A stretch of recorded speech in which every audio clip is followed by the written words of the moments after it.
It's news at 3 and we bring you news hour. First, we bring you the headlines. Federal government is testing on 700 megawatt Zungeru hydroelectric power plants. CBN strengthening banks for resilience and economic expansion.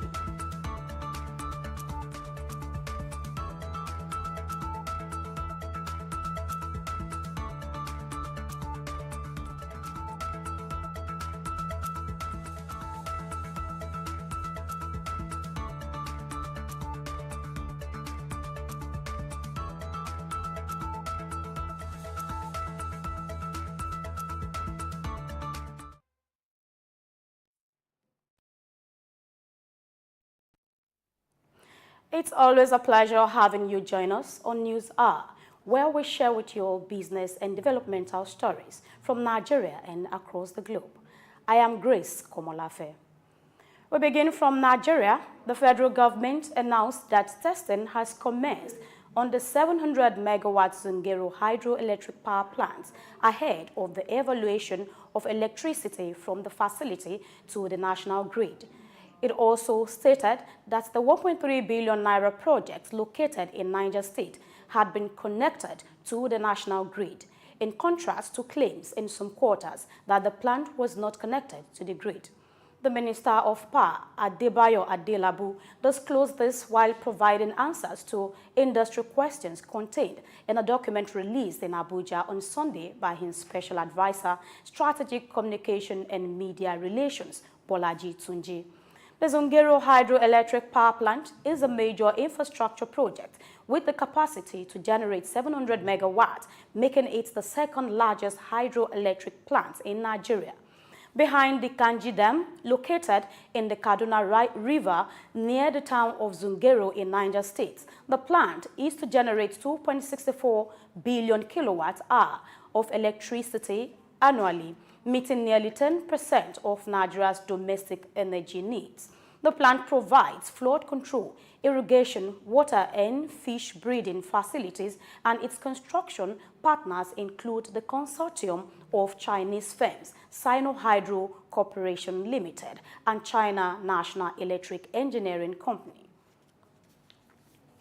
Meanwhile, a significant milestone has been reached in Nigeria's $2.3 billion Siemens power project, with the arrival of electricity transformers and substations signaling a notable advancement following numerous delays. Initially slowed by the challenges posed by COVID-19 pandemic and changes in leadership, the project has gained traction under the current administration with a renewed agreement between Nigeria, Germany and Siemens signed in December 2023 to facilitate projects. The project's initial phase, focused on important equipment to showcase its effectiveness, has been the arrival of 10 transformers and 10 mobile substations, some of which are already operational across the country. This pivotal proof of concept, stage nearing completion, is anticipated to enhance grid stability and distribution efficiency, marking a significant step forward in Nigeria's quest for reliable electricity supply. Looking ahead, the project's subsequent phases will target both transmission and distribution segments, encompassing the upgrading of existing substations, construction of new facilities, and the installation of thousands of kilometers of power lines. Minister of Power Adebayo Adelabu expressed optimism regarding the project's forthcoming impact on the national grid, underscoring the anticipation of tangible benefits for Nigerians in the near future. And as part of efforts to expand access to government services, improve financial inclusion, and prioritize data protection in compliance, the Nigerian government, in partnership with NIMC, CBN, and NIBSS, has launched an integrated identity and payment solution codenamed the National Card Scheme. This innovation solution, which aims to empower citizens and contribute to national building efforts, will introduce a general multi-purpose card, GMPC, embedded with verifiable national identity features to fulfill the mandate of the NIMC Act number 23 of 2007.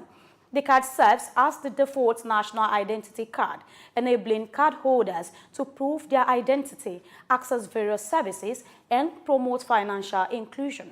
Eligibility for card requires registration with the National Identification Number (NIN). And additionally, the card functions as a debit for a prepaid card linked to users' bank account, facilitating financial transactions.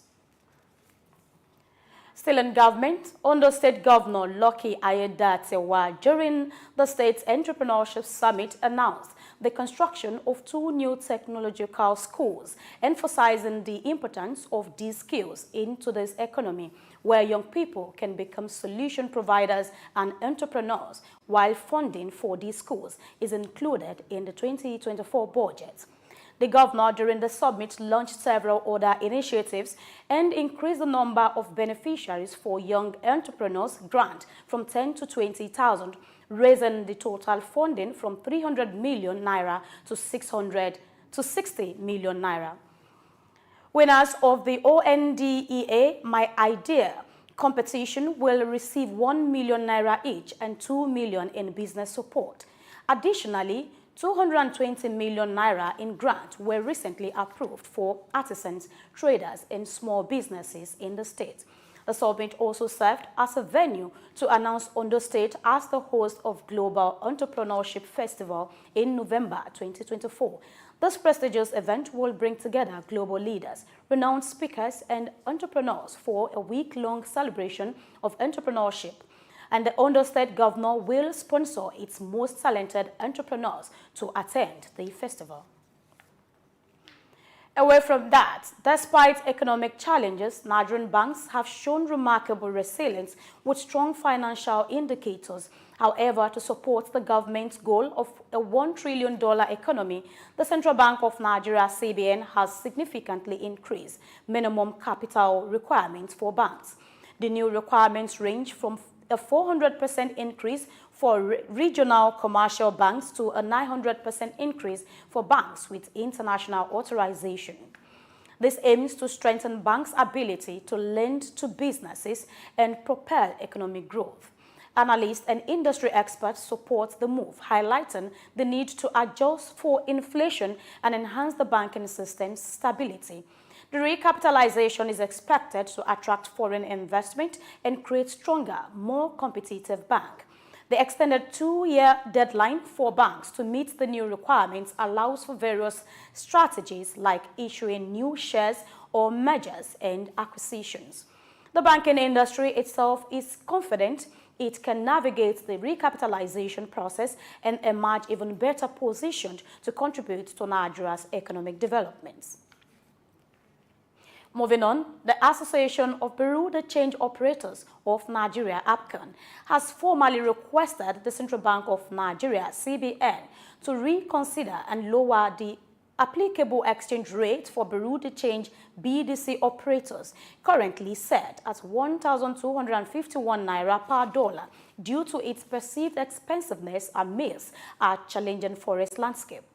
This appeal follows a significant market shift where, for the first time in 15 years, the parallel market rate of 1,235 naira per dollar is below the official CBN rate.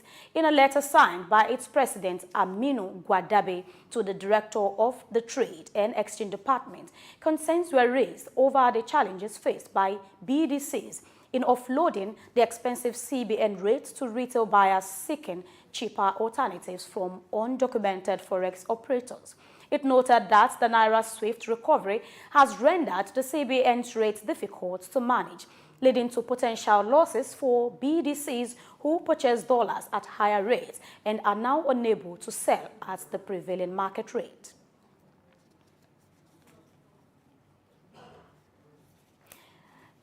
Relatively, the Central Bank of Nigeria, CBN, has granted the daily sale of $10,000 to 1,588 eligible Bureau de Change CBN operators at the rate of 1,101 naira to the dollar. This move aims to enhance liquidity and stability in the forex market. BDCs are instructed to sell the dollar to eligible end users at a spread of not more than 1.5% above the purchase price. The director issued by the Director of Trade and Exchange Department of the CBN, W.J. Kenya, also mandates BDCs to deposit the Naira equivalent at the CBN Naira deposit account. The decision comes amidst appeals from BDC's operators to lower the applicable exchange rate, citing challenges with the current rate of 1,251 Naira to the dollar. With the parallel market rates dipped below the official rate, BDCs have reported losses, prompting call for intervention. This move is expected to alleviate pressure on BDCs and stabilize the forex market.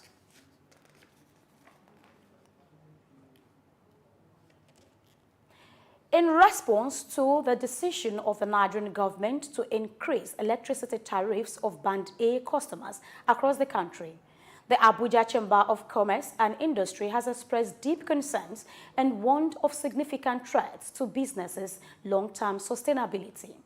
The Chamber's president, Mr. Emeka Obegulu, speaking with newsmen in Abuja, noted that the increased tariffs would adversely impact businesses across various sectors, particularly small and medium enterprises, SMEs, crucial to the economy. He highlighted the existing challenges faced by entrepreneurs, including reduced demand, supply chain disruptions, and financial constraints, stating that higher electricity costs would compound these difficulties. They urged authorities to reconsider the tariff hike, advocating for alternative solutions that prioritize business needs and facilitate ease operations. We'll take a break and return for more stories. Please stay with us.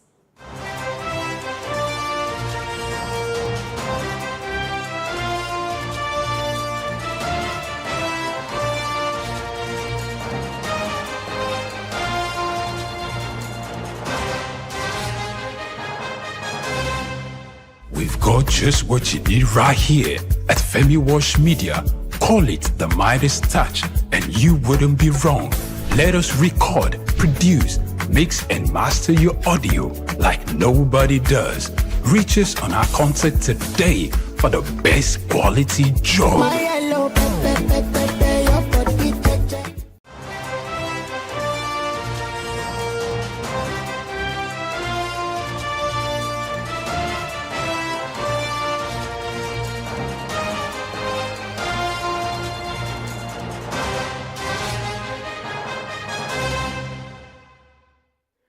Welcome back. Taking more stories, Nigeria's forex exchange FX reserves have experienced a notable decrease of $1.02 billion within just 18 days, as the Central Bank of Nigeria, CBN, continues its robust defense of the Naira. As of April 4, 2024, the FX reserve stood at $33.43 billion, down from $34.45 billion on March 18, 2024. This sharp decline marks the lowest level since February 20, 2024, highlighting the pressure on the reserves amidst ongoing effort to stabilize the local currency.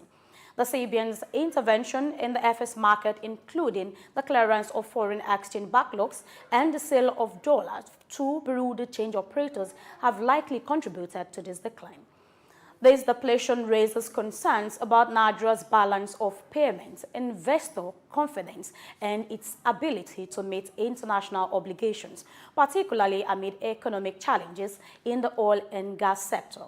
Despite projections of further reduction by the IMF, policymakers face the challenges of balancing short-term currency stabilization with long-term economic strategies to ensure Nigeria's financial stability and global competitiveness. And now away from Nigeria, Senegal's Prime Minister Ousmane Sonko has announced his government's cabinet, consisting of 25 ministers and 5 junior ministers, has been endorsed by President Bassirou Diomaye. The Council of Ministers, tasked with implementing the President's reforms like replacing the CFA France and auditing oil and gas contracts, faces high expectations domestically and internationally. Notable appointments include Sheikh Diba, previously head of budget programming as finance minister, and Birame Soleye Diop, formerly vice president of Sonko and Fai's disbanded Fastatech party. Taking charge of oil and energy, and Yassine Fall assumes the role of foreign affairs minister. The swearing-in ceremony will take place on Tuesday.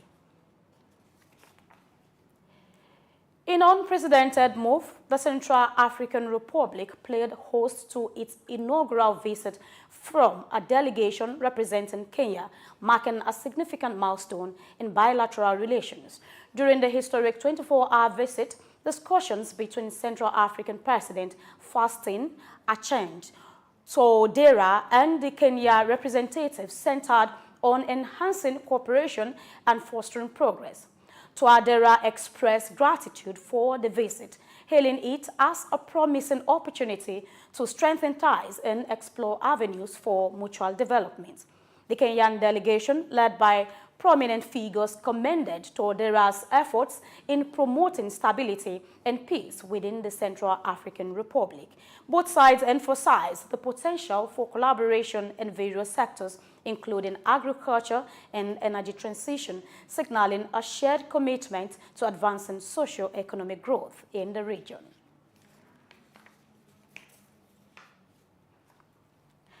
Away from Africa, real wages in Japan have continued its downward trend for a 23rd consecutive month in February, falling by 1.3% year-on-year as consumer prices rose, impacting purchasing power.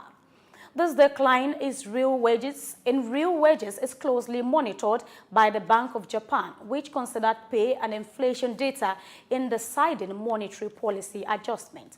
Despite a 1.8% nominal pay increase in February, the growth in wages is outpaced by inflation, prompting concerns about consumer spending. According to reports, Japanese firms have committed to significant wages increases this year, marking the largest rise in 33 years, as special payments, including bonuses, declined by 5.5% year-on-year. Hong Kong's leader, John Lee, has announced plans to implement additional measures aimed at revitalizing the securities market in response to economic challenges stemming from China's slowdown and geopolitical concerns. At the HSBC Global Investment Summit, Lee highlighted efforts already on the way, such as enhancing listing rules for technology firms to boost market competitiveness. While details were not disclosed, he noted upcoming initiatives to improve transactions, mechanism in investment services, and market promotion. Hong Kong's economy grew by 3.2% in 2023, with capital flights contributing to the local stock market's decline, making it the worst performing major index. The Hang Seng Index dropped nearly 14% in 2023, marking its fourth consecutive year of decline, prompting Hong Kong to announce measures to attract capitalization of businesses and visitors. To improve access to work permits for non-citizens, the United States Citizenship and Immigration Services, USCIS, is extending the automatic renewal period for certain work authorization documents, EADs, from 180 days to a maximum of 540 days. This temporary rule aims to prevent gaps in employment authorization while USCIS processes renewal applications. USCIS Director Jadot emphasized this extension will provide a buffer for the agency to find long-term solutions and gather public feedback. This builds on recent efforts by USCIS to improve EAD processing times and overall accessibility for applicants. The 540-day extension applies to individuals who filed EAD renewals on or after October 27, 2023, with applications still pending, or those who filed within 540 days of the rule's publication in the Federal Register. USICS estimates that without this extension, nearly 800,000 EAD applicants and their employers could face disruptions in employment authorization. The agency is inviting public comments on the temporary rule to inform further actions. Moving ahead, U.S. Commerce Department has announced a significant subsidy of $6.6 billion for Taiwan Semiconductor Manufacturing Co's TSMC U.S. unit in a move aimed at bolstering advanced semiconductor production in Phoenix, Arizona. TSMC had agreed to expand its investment by an additional $25 billion, bringing the total to $65 billion, and plans to construct a third fab by 2030. This expansion will see TSMC producing cutting-edge 2-nanometer technology crucial for artificial intelligence and national security applications. With expectations of high-volume production starting by the first half of 2025, the investment marks the largest foreign direct investment in a new project in U.S. history.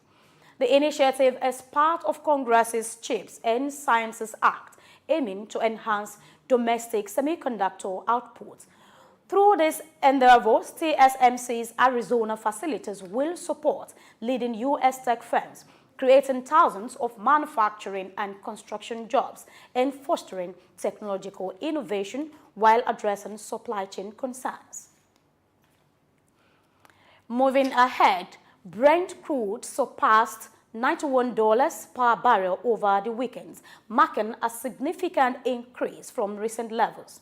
Global crude oil prices have been seeing a second consecutive weekly gain, reaching a 6-month high, as markets monitor potentially escalations in tensions between Israel and Iran, which could further tighten oil supplies. Anticipation of potential retaliatory actions by Iran against Israel, along with concerns about decreased Mexican oil exports and ongoing OPEC Plus production cuts, has boosted market sentiment. As of Sunday, Brent crude was trading at $91.17, up from $86.80 on April 1 and $81.92 on March 12, 2024. Similarly, WTI crude rose to approximately $87 over the weekend compared to its low of $77.56 a month ago. Both Brent and WTI settled on Thursday at their highest levels since October. Moban crude reached $91.15 on Sunday evening, significantly higher than its December 2023 rate of $73.88. Niger's core Igbo and Brass River crude oil were trading at $95.05, up from $74.83 in December last year. And now we take a breather and return in a bit. More stories await you.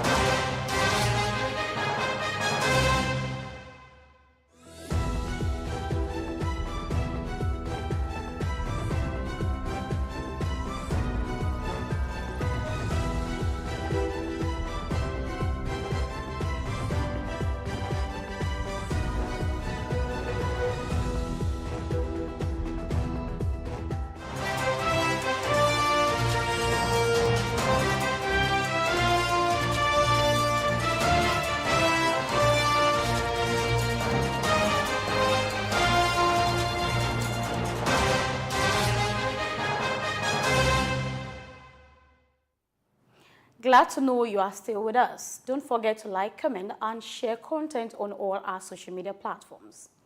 And now to the rest of the story. Qatar stock market closed higher yesterday, driven by gains in communications, energy, and finance sectors, with the Qatari benchmark index rising 1% for a second consecutive session. Qatar Gas Transport and Ooredoo saw notable increases of 1.9% and 3.6% respectively, while Qatar National Bank gained 0.7%. In contrast, Kuwait's benchmark index slipped 1.3% to its lowest level in 2 months, with losses concentrated in industry and finance sectors. National Bank of Kuwait and Kuwait Finance House dropped 2.3% and 1.5% respectively. Agility Public Warehousing and Gulf Bank also recorded declines of 3% and 3.6%. In Egypt, the blue chip index retreated by 1.2%, led by decreases in Talat, Mustafa, and Commercial International Bank. Meanwhile, other Gulf markets, including Saudi Arabia and Oman, exhibited mixed performances. Moving ahead, South Korea's defense minister has announced on Monday the successful launch of the country's second domestically developed spy satellite, launched abroad a SpaceX Falcon 9 rocket from the John F. Kennedy Space Center in Florida. The satellite entered orbit after smooth separation from the launch vehicle. Equipped with a synthetic aperture radar, SAR, the satellite boasts the capability to reduce images irrespective of weather conditions, enhancing its reconnaissance ability. This development follows the recent development of South Korea's fourth spy satellite and is part of the nation's effort to bolster its military presence in space. The back-to-back launches coincide with escalating concerns on the Korean peninsula, with North Korea also advancing its satellite program. South Korean Defense Minister Shin Won-silk warned of a potential concerned spy satellite launched by North Korea in mid-April. Canadian Prime Minister Justin Trudeau has announced that the upcoming budget will feature a $1.77 billion investment package aimed at boosting the country's artificial intelligence AI sector. The measures entail a significant $2 billion allocation for developing and enhancing computing capabilities and technological infrastructure accessible to Canada's AI researchers, startups, and scale-ups. This funding is intended to support the growth and innovation of Canada's AI industry. The budget scheduled to be presented on April 16 reflects the government's commitment to fostering technological advancement and economic recovery following the global health crisis, which led to decreased demand for electric devices. Hyundai Motor Co. and Kai Corp signed a memorandum of understanding with India's Exide Energy Solution Limited, aiming to localize electric vehicle battery production in India, with a focus on lithium iron phosphate cells. The partnership with Exide Energy, a subsidiary of Exide Industry Limited, is part of Hyundai's plan to invest approximately $2.40 billion over 10 years, starting from 2023. These investments include the launch of 6 EV models by 2028, along with the development of charging stations, targeting India's burgeoning auto market. Kia also intends to introduce locally optimized small-sized EVs for the Indian market starting in 2025. Analysts highlight India's abundant natural resources and lower manufacturing costs compared to China, attracting automakers to produce EVs locally and leverage the country's lithium reserves for battery production. Hyundai's Motor and Kai Corp shares soared by 4.0% and 4.2% respectively. 2 key U.S. lawmakers, Democratic Senator Maria Cantwell and Republican Representative Kathy McMorris Rogers, says they have reached a bipartisan agreement on draft data privacy legislation. The proposed bill aims to limit the collection of consumer data by technology companies, granting Americans the ability to prevent the sale of personal information or demand its deletion. Under this legislation, individuals would have control over the use of their personal data, with requirements for disclosure if data is transferred to foreign adversaries. The plan empowers the Federal Trade Commission (FTC) and State Attorney General to oversee consumer privacy issues and implement strong enforcement measures, including a private right of actions for individuals. While the bill does not ban targeted advertisers, it allows consumers to opt out. The FTC would establish a new privacy-focused bureau and could issue fines for privacy violations covering telecommunications companies as well. This bipartisan effort represents a significant step towards establishing comprehensive national data privacy and security standards. In a dramatic shift, Mark Zuckerberg has surpassed Elon Musk to become the world's third rich person, according to the Bloomberg Billionaires Index. This marks Zuckerberg's return to the top 3 wealthiest individuals since 2020. This change in fortunes is attributed to 2 key factors. First, Tesla's stock price has fallen significantly this year, leading to a decline in Musk's wealth. This decrease is partly due to the company's decision to scrap plans for cheaper electric cars and a year-over-year decline in vehicle deliveries. On the other hand, Meta Platforms International, Zuckerberg's company, has seen a stock soar by nearly 50% in 2024. This success can be attributed to the innovative strategies and successful execution of AI initiatives, attracting investor confidence. The rivalry between Musk and Zuckerberg extends beyond finances. The recent launches of competing social media platforms and public spots highlight the intensity of their competitions. Looking forward, the Delaware judge's decision to strike down Musk's $55 billion Tesla pay package could further impact his wealth. Meanwhile, Zuckerberg's rise reflects the evolving tech landscape where companies focused on artificial intelligence like Meta are currently outperforming electric vehicle manufacturers like Tesla. And lastly, as European election approaches, mainstream politicians are increasingly turning to TikTok to engage with younger voters, despite mounting security concerns over the Chinese-owned platform. Simon Harris, Ireland Prime Minister in waiting, and other European leaders, including French President Emmanuel Macron and Germany Health Minister Karl Lauterbach, have joined the platform to connect with voters. However, fears persist regarding potential data sharing with the Chinese government. While some politicians embrace TikTok's reach, others express reservations, with countries like Britain and Austria banning the app from government devices. Nonetheless, the platform's influence grew, with reports indicating its popularity among young users for news consumption.